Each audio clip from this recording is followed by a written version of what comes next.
Hi and welcome to my channel. So today I want to talk about this book. This is The Vegetarian by Han Kang. So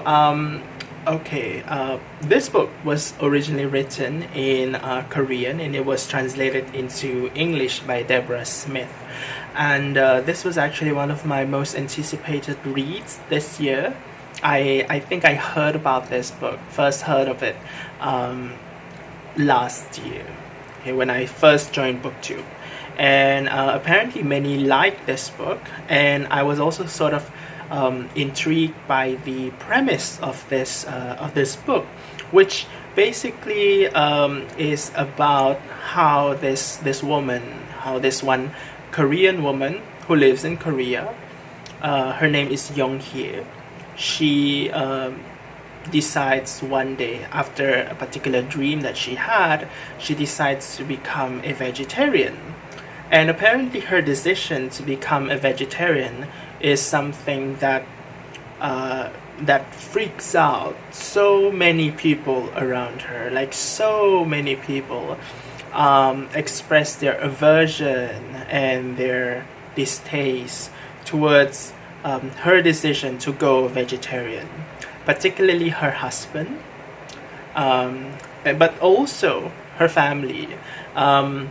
Her parents didn't like it a bit, and I think her siblings are sort of just kind of indifferent about it. But basically, no characters in this book supports Young-hye's decision to become a vegetarian. And right after she decides to become a vegetarian, we also see that, you know, with the negative responses that she has been receiving from people around her, we see how Young-hye just sort of experiences this deterioration in her mental health. And I personally think that this book is a really interesting book. I think that it is quite powerful. Certain parts are quite abstract, and what I like about, you know, abstract parts is that it kind of makes you think. Like, even after you finish this book, you still think about it, because after your first read, you don't understand everything. And I guess I'm the kind of person who enjoys the fact that I don't understand everything on my first read, because, you know, I would still keep on thinking about it, you know, the possible meaning of whatever that happens in this book. So that is definitely one of the elements in this book. There are certain parts in this book that feels kind of abstract, such as the imagery of trees and also the imagery of bloods. The fact that Young-hye herself seems to think of herself as a tree, I think that's really interesting. There are also imagery of trees from the point of view of other characters as well, especially the sister in here. So I think those are really interesting.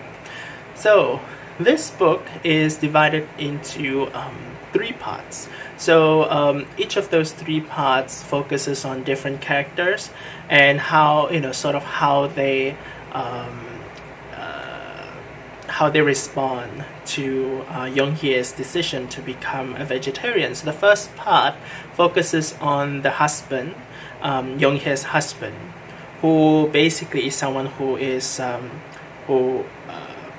distant, someone who is cold and misogynistic. But then again, plenty of characters in here are misogynistic. That husband, when he learns that Young-hye decides to become a vegetarian, he freaks out. He's not comfortable about that fact, because he views vegetarianism as something that is abnormal. So do other characters in this book as well, but I think the husband is the first person who points out that, you know, being vegetarian in the society is an abnormal thing to do, and so he does not support it at all. But then Young-hye just sort of insists on becoming a vegetarian. She throws out all of the food, animal food products in their house, and the husband just sort of relented. But one thing that we also find out about his husband is that he is someone who openly expresses his views on how he feels that his wife is just a wife, is just an object that he can possess. And because the first part of this book is narrated from his point of view, like we see all, we hear all of his voice, and we learn how he actually thinks that his wife is actually just someone who he has to just kind of acquire as an adult man in Korean society. And he likes the fact that his wife is someone who is quiet, submissive,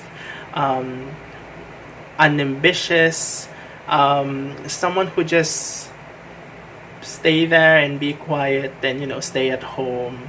And that's exactly what the wife does. She stays at home. So this first chapter, I think, is really it's really powerful in the sense that you totally see how much of an asshole this husband character is. But if you can't get enough of asshole characters, then we have the second part of this book as well, also focusing on an equally asshole-ish character, the brother-in-law. So this brother-in-law, his response to Young-hye's turn to vegetarianism is somewhat different. Basically, he does not view it as something that is positive, but somehow he develops some kind of weird, strange fascination, some kind of morbid fascination towards Young-hye now that she becomes a vegetarian, as if she just sort of turns into this strange new creature. But in other words, this brother-in-law also objectifies Young-hye and still does not see her as a person. So we see a lot of sexual fantasies in here. We see a lot of sexual actions in this second chapter. Some readers might find this to be quite jarring, but I feel that the second part, it's not my most favorite part also, but I feel that it kind of serves some kind of thematic coherence in here. It does have that kind of different vibe compared to the first chapter, but it still kind of contributes to this whole book. Sort of just highlights the more grotesque element of this book. And I would say the third part is my most favorite part, because I feel that the third part is the most personal, it's the most introspective, and it's the one that has more, I would say, growth, even though I wouldn't say that the third part is like happy, it's not a happy part, but I feel like there is something kind of, I wouldn't say wholesome, but it's kind of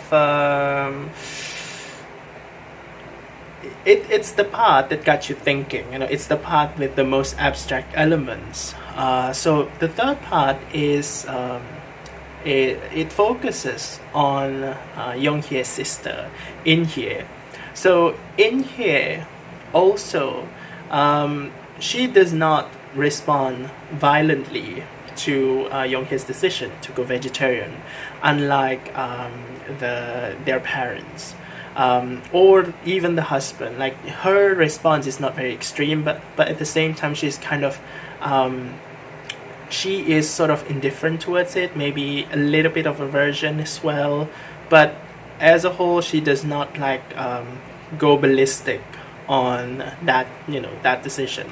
But in this third part, Young-hye is already in this particular mental condition in which she is sort of very far from other characters already. She's sort of just almost locked herself up in her own world, thinking that she is now becoming part of, she's becoming a tree, and she also refused to take food, and she becomes like really emaciated as well. Her physical and mental health has worsened so much, and In Hye just sort of becomes her caretaker. And I think in this portion where we see, this is the portion where we see how In Hye just reveals things that have happened in their past, the past that they shared together as kids, how Yong Hye's father used to be,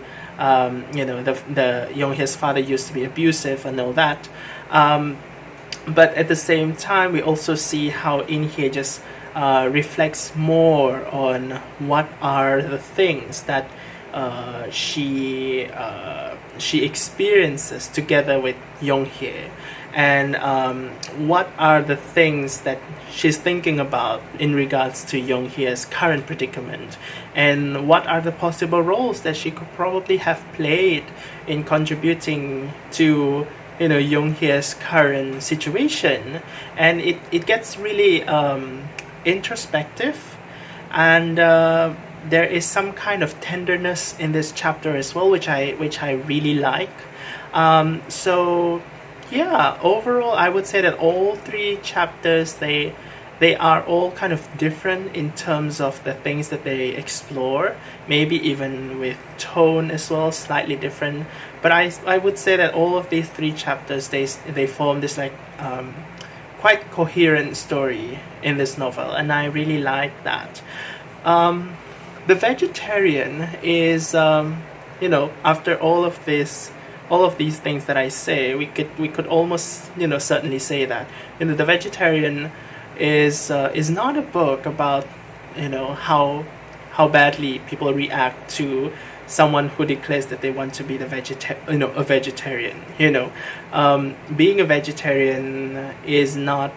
This book is not about being a vegetarian, but rather this book is about how a woman in that society, when she decides to do, decides to do what she wants to do, something that is different from other people, something that she has never done before, and she has this audacity to decide on her own path, everyone is freaking out.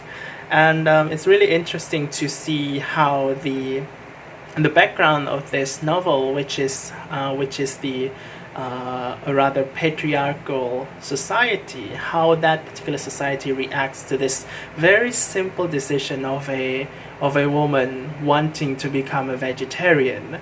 So all kinds of negative responses, the disgust, the repulsion, and also the sneers that they put out for Yong Hye in here. It's really interesting, but at the same time it feels kind of grotesque. I would say that that's the word that I would describe, word that I would use to describe this novel. This is certainly a grotesque novel, not only because it feels very uncomfortable in how it portrays people treat Yong Hye, but at the same time it has plenty of grotesque imagery, like blood and animal slaughter, animal death, abuse, sexual abuse.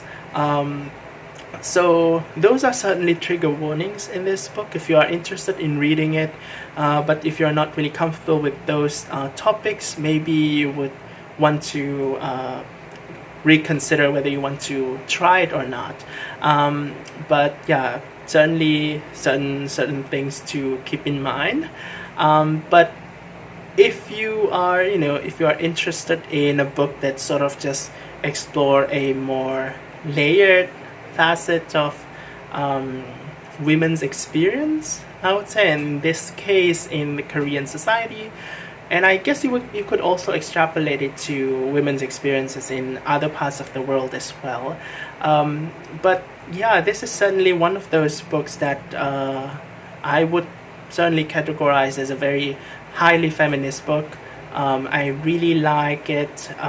It's a really nicely nicely written book, and yeah, worth all the time reading it. So if you are interested in reading this book, pick it up.